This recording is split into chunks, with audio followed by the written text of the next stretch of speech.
N'importe qui peut brandir un sabre.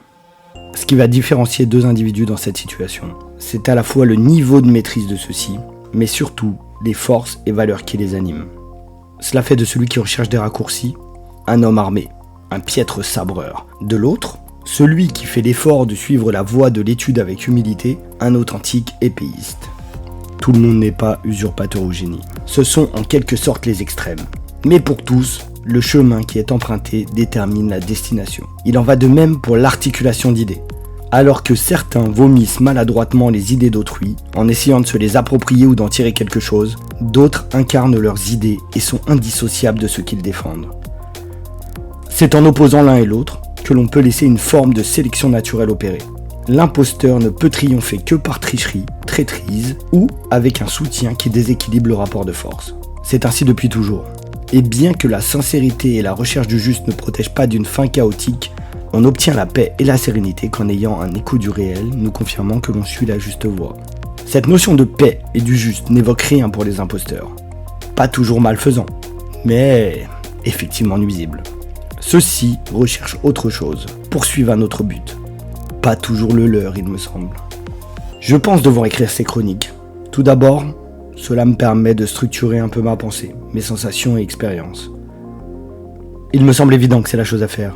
Rien ne m'y invite, bien au contraire. Mon entourage proche semble fuir les sujets qui fâchent et la mauvaise humeur qui en découle. Si j'en viens à dédier une grande partie de mon temps libre à lire, écrire, étudier de nombreux thèmes jugés sensibles, à ne pas hésiter à débattre et affronter l'hostilité de groupes entiers, je doute que cela soit simplement du masochisme.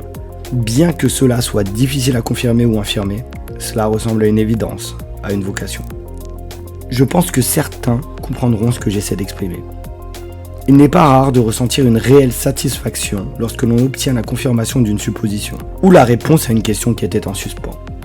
Lorsque l'on constate une évidence, un fait, une chose qui ne peut être remise en question puisqu'elle est là, sous nos yeux à tous, et que son effet est établi, sa nature connue. Et pourtant, que de nombreuses sources, individus ou non, s'affairent à proposer une vision qui va à l'encontre du bon sens, qui va jusqu'à nier ce qui ne peut l'être, comme un enfant ayant commis une bêtise ou un voleur pris la main dans le sac, qui pourtant ne cessera jamais de nous conter une autre histoire que celle que l'on a tous observée.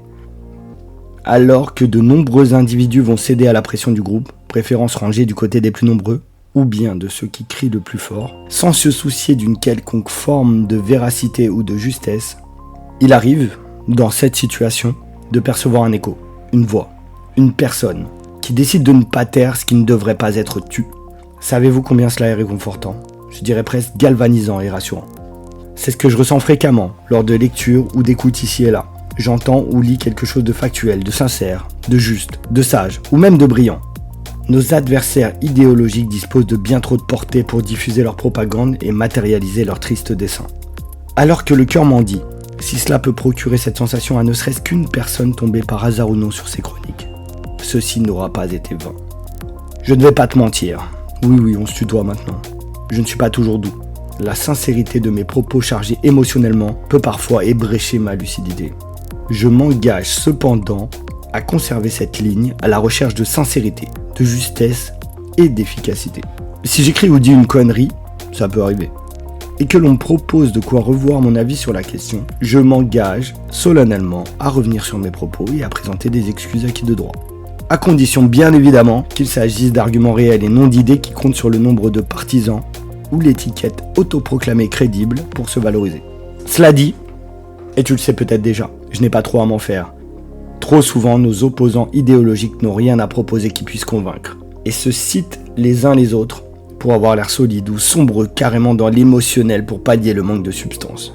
Le sujet majeur de ces chroniques, et leur origine, est la propagande de manière générale, ainsi que tous ses dérivés. Qu'il s'agisse de propagande de guerre ou juste d'une stratégie commerciale, il n'y a qu'en comprenant les armes et manœuvres de nos ennemis qu'il nous sera possible de nous en préserver un minimum. Nous définirons ensuite les deux concepts principaux de ces chroniques, à savoir le théorème de la guillotine et la notion d'idéologie spectrale, et leur potentielle nécessité pour affronter le quotidien, afin de s'autoriser un semblant de bonheur. À l'heure où j'écris ces lignes, j'ai déjà rédigé des centaines de pages sur divers sujets, plus ou moins maladroitement. Pour être honnête, très peu de celles-ci arriveront jusqu'à toi. Comme beaucoup, en relisant mes travaux, je ne parviens pas à en être satisfait. Cependant, l'exercice apporte énormément.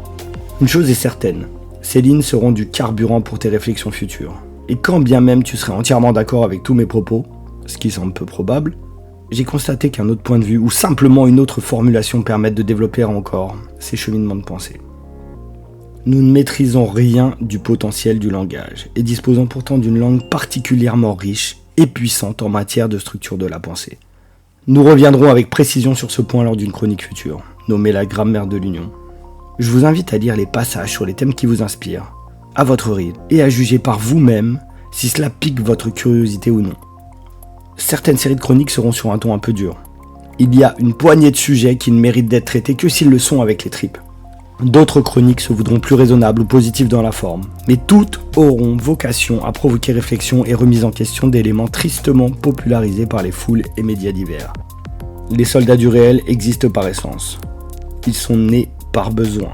Après avoir présenté les outils et concepts indispensables à la compréhension du contexte, nous allons prendre le temps d'effectuer quelques mises au point sur les mythes et légendes de notre époque, pour enfin développer la notion d'idéologie spectrale.